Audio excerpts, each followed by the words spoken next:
Hey guys, it's Cassie. Welcome back to my channel. You may be like, why are you sitting on a toilet, Cassie? First of all, yes, I'm wearing pants. I'm just chilling in the toilet because guess what we're talking about today? We are talking about menstrual cups. Yes.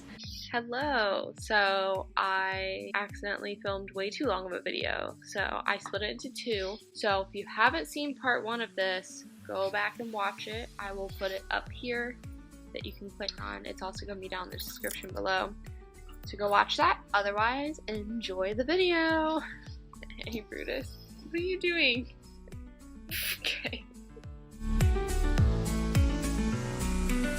I know a worry is, oh my gosh, is it gonna leak? Like, what if it leaks, you know? That's always every girl's nightmare when she's on her period, is that she's gonna leak through her undies or through her pants.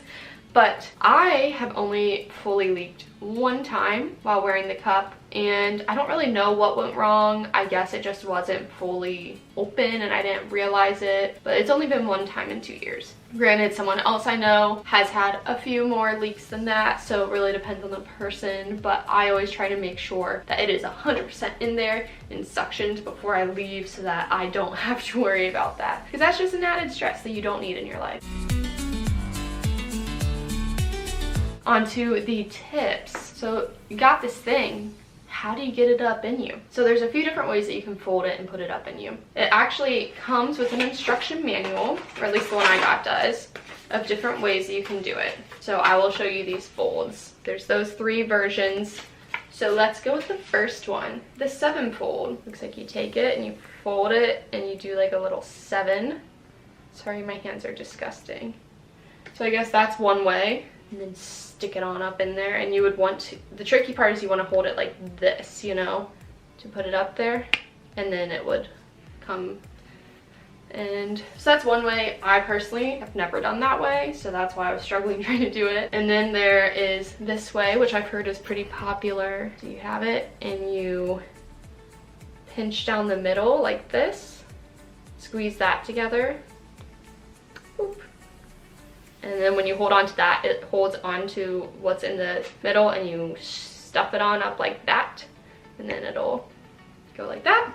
All right, and I tried that one. That was one of the first ones I tried because the videos I watched, they all were like raving about it. But it just like, it worked, but it wasn't my favorite. A lot of times it kind of just like got stuck and wouldn't like open up once it was inside for some reason. So what works best for me is to just fold it in half, and then you just grab the end, and then you stick it up in there. Boom. So that's what works best for me personally. Try them all, figure it out for what works best for you. And you will have to hold it all the way until it's up inside of you. It has this ribbed area, so it's like easy to hold on to. So try those. So when it's up in you, what happens if it's stuck and it's like this, you know? What happens if it doesn't fully unfold? Then what do you do? Well, in general, once it's up in there, you gotta get up close and personal with your lady parts. You gotta. That's what's gonna happen with this cup. You're gonna learn a lot about yourself. You're gonna learn about your blood. You're gonna learn about your body. You're gonna feel a lot of things, see a lot of things. But you know, that's important to do in general. So basically what you're gonna do is it's gonna be up in there, and you are going to take your finger and you're gonna stick it up in there, and you're gonna feel all the way around the edge to make sure that this is fully open and against your insides. Okay? You're gonna have to do it. You're gonna have to stick it up and go like that. And that sounds gross, maybe, but it's what you gotta do. So make sure your hands are clean before doing that. When you do that, let's say you realize that it's like this. It's not fully open. How do you fix that? So if it's like, you know, coming in on this side, you're gonna wanna, when you're like doing your finger, you're gonna wanna like push this on the opposite side, and it'll kind of pop the other side, okay? So you're just gonna kind of have to like press around, and you know, you may have to like twist it somehow up in there. You can do that with one finger. You can try to stick 2 up in there and twist it. You're gonna twist and turn, and you're gonna just poke around until you get it, and you should be able to feel it, and then double check. And if it's still not working, you can't get it, and you're so frustrated, just take it out and retry. No need to be frustrated, okay? So hopefully that helps with the insertion worries. It will take time to get used to. You're gonna feel all up in your own business, but you'll get used to it and you'll figure out the method that works best for you. All right, so how do you know which one of these to order for yourself? There's a website called Put a Cup in It. I will link it down below, but basically you just go in and you fill out a quiz. Press take the cup quiz. All right, and then it's gonna ask you 9 questions to help you find the perfect menstrual cup. And it's just gonna ask you some questions. You're gonna see my answers, select your age, have you carried a baby? That will definitely affect your vagina. You're gonna put in your activity level, select all that implied inside stuff. Okay, you're gonna have to figure out your cervix height, which they have a video about. And basically, if you don't want to check, that's fine. You can just answer I've never checked and put in your tampon size, or that you just have no idea. And if you have severe menstrual cramps, you will put that in. If you have vaginal tenderness and or swelling during your period, then you will answer that as well. I think I am just going to say that I have an average one. I can't remember what I answered. I took this like years ago. So your flow, I will just say regular. Describe your average menstrual flow as a cup user. So if you haven't used a cup yet, then you will obviously choose does not apply. Honestly, mine's been pretty light recently, so we're just gonna say light. Incontinence, I don't have any. If you do, obviously answer that you do. And then if you haven't used a cup yet, you're going to choose that this doesn't apply to me. I haven't used a cup. I'm just gonna say I'm happy with my cup. Okay. Allergies. Obviously, if you're allergic to silicone, rubber, or TPE, you need to make sure you answer this properly because that is what menstrual cups are made of, and you definitely don't want to have an allergic reaction. I, as far as I know, don't have allergies to any of those. Okay, so I was recommended the Salt Cup or the Lunette or Lena Large. Okay, so if you don't think the answers are right, you can always retake it, or if you are unsure about some, you can retake and then you can look at all your options, but I'm going to press click here to shop and compare your results.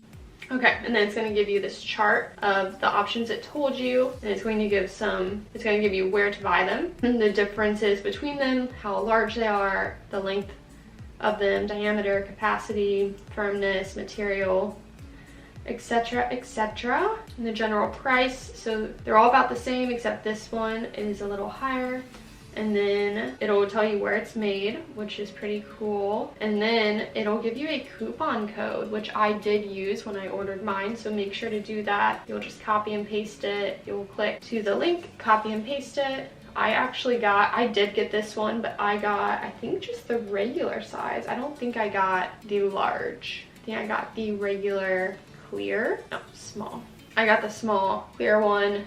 It looks like they don't even have a clear anymore, probably because it gets dirty and gross. I recommend maybe getting a color. I don't know. I haven't had a color one, but okay, so take that quiz, figure out which cup is best for you. Just buy one, try it out for a little bit, see if it works for you. If it doesn't, then order another, but if it does, then awesome. I got super lucky that on my first try, it was one that really worked for me. It's kind of funny because the quiz I just took didn't even recommend this exact one to me, but it's okay. I know it works for me, so.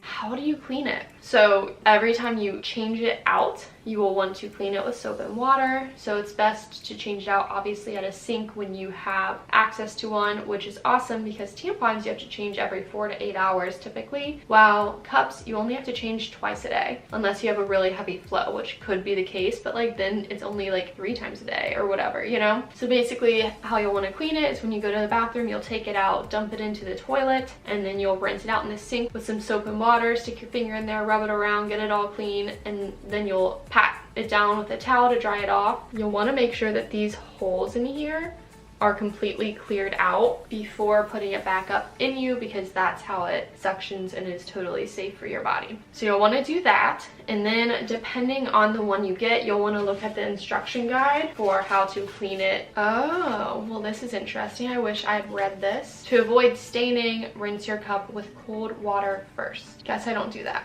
Oh, this mentioned something about toxic shock syndrome, but I don't think it can happen as much as it could with tampons. I'm not a medical expert. Anyways, I have heard to boil it like once a month or once every few months. So if you really want it to get nice and clean, you'll want to boil some water, put it in there, but then you don't want it to touch the bottom or the sides of the pan, so you'll want to hold it up with like a spoon or something, not a metal one, like a plastic or whatever one, and hold it up there and boil for about 5 minutes, and then take it out, let it dry and completely cool off before using it.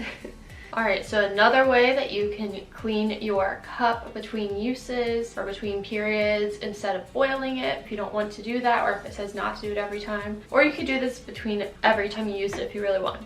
Whatever you prefer, is to take soap and water and rinse it out as normal, but then you can have a toothbrush, make sure it's a soft bristled one, and with the soap and water, brush gently the cup, and then just make sure that you designate this brush somehow as your cup brush, because you do not want to accidentally use that, because that would be so gross. So you can also do that to clean it.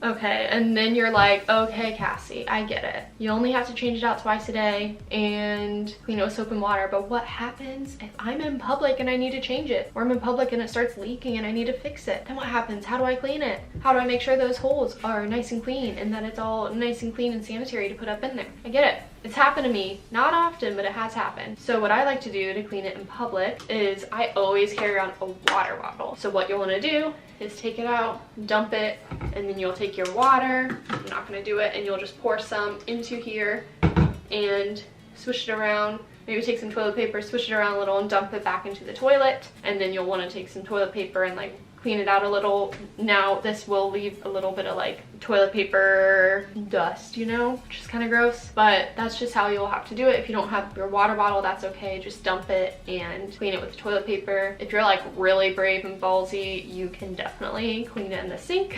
It's nice when you have like a one-person bathroom at a public place, because then you can just use that. But if you're in a stall, then just use toilet paper. It's not the cleanest, but it'll be okay. Alright, I asked my sisters, because I have officially convinced both my sisters to try cups, and they love them. They would text me very personal questions about how to get it to work for them, and I tried my best to help them, but after a while they got used to it and they absolutely love them, and they would never even consider going back. None of us can even remember a time really when we used tampon. Hopefully I can do that for all of you guys too. And I also convinced one of my other friends to try it, and I'm slowly working my way trying to convince people to do it. But it's like such a taboo, weird, awkward topic. People get weird about it. So I'm just trying to bring it out into the public and just, you know, teach people about this. So I texted my sisters and asked them like, what are some questions or worries you had about the menstrual cup before trying it? So let's see if I missed anything. So just know, if you have these worries, you are not alone. This is the same worries I had. This is the same worries everyone has. So my one sister said, she said, I was worried it wouldn't go in. I was worried it would get stuck inside. I was worried it wasn't safe because you use it over and over. I was worried it would leak. I was worried I wouldn't have anywhere to change it, especially in public. I was worried it would be a bloody mess when I took it out. So let's go through those. I was worried it wouldn't go in. If you can get a tampon up in there, you can get a cup up in there. It's flexible. It'll get in there. It may be weird and it may take a try. If you're really worried and you want to make sure it can slide on up there, you can get some like lube and try that. But I know that's a worry for sure, but believe me, you'll be able to get it up in there. She said she was worried it would get stuck inside. Yes, that is a worry. So to get it out, you have to pull it out, and you have to get it to unsuction from your body. And that may sound weird and you may be like, how am I supposed to do that? So when you remove it, you cannot use only this to pull it out because it may break. You need to be able to unsuction it by squeezing right there. So it's gonna be up in you. My hands are disgusting. And you're going to shimmy. And then once you can reach this, you're going to squeeze and pull out. It'll be weird to get used to that, and it'll take some tries, and honestly still sometimes I like have to work on it to get it out, but totally worth it. You have muscles that you can use to kind of push it out. It will not get stuck up in there, unless of course you like have it up in there and then do something which would cause it to go way up in there. Then you may have something to worry about, but just remove it before inserting anything else up in that hole. That's what it says in the instruction manual. She was worried it wouldn't be safe because you use it over and over. I hadn't even thought about that, honestly. I get it, but as long as you clean it well between each use so that you're not putting like grossness back up in there every time, and as long as you clean your hands before and after each use, then it should be totally fine. It says, let's see if it says how long you can use it. Oh, it does say, so going back to the boiling thing, this says that you should boil your cup before the first use and between periods. Fill a pan with plenty of clean water, bring to boil, and let your cup float for 5 to 7 minutes while ensuring the cup does not touch the bottom of the pan. You can use a pair of tongs to keep your cup in place and to remove it from the boiling water. Let your cup cool down before using it. Okay, this doesn't even say anything about how long you can use it, so just keep using it for years. As long as you clean it, you'll be totally fine. She was worried it would leak. I've already touched on this just to make sure that this is fully open and against your like vaginal lining to make sure it doesn't leak. It may leak, and if it does, then something is wrong, and maybe if it's leaking every time, you may need to try out a different cup. But as long as you make sure it is fully open and suctioned to your body, you'll be totally fine. No need to worry. I already talked about the public changing thing. I was worried it would be a bloody mess when I took it out. I mean, it depends on your flow. Definitely, you know, squat over the toilet when you take it out of you. You know, don't do it over the floor just in case it spills or just in case it's real full, you know. I mean, it's going to be bloody. It just depends on your flow and everything, but it's not going to be like a murder scene, I would hope. And if it is, then I'm sorry. That sucks. Hopefully this was helpful. Hopefully I convinced you to try out a menstrual cup, and I will put some links to some down below, but definitely do the put a cup in it quiz. And let me know if you guys have any questions at all that I didn't already answer, or if you want more explanation on some of the stuff I did answer. I obviously don't want to make this video like 2 hours long. I could talk about this forever, like for hours, because I just am so obsessed with them and I just love it. So let me know if you have any questions at all, no matter how personal and gross. I will try my best to answer them. I think we need to talk about this stuff as a society and as women / people with vaginas. If there's enough questions or comments or worries or concerns or anything, I'm more than happy to make another video. Let me know if you guys try it, or if you already use them, then let me know how you feel about them, good, the bad, the ugly. And yeah, I personally am never ever planning on going back to tampons. I hope I changed your mind as well. Please make sure to like this video, comment down below, and subscribe. Turn on the bell notification so you can be notified every time I put out a video. And thank you so much for watching. I will see you guys in my next one.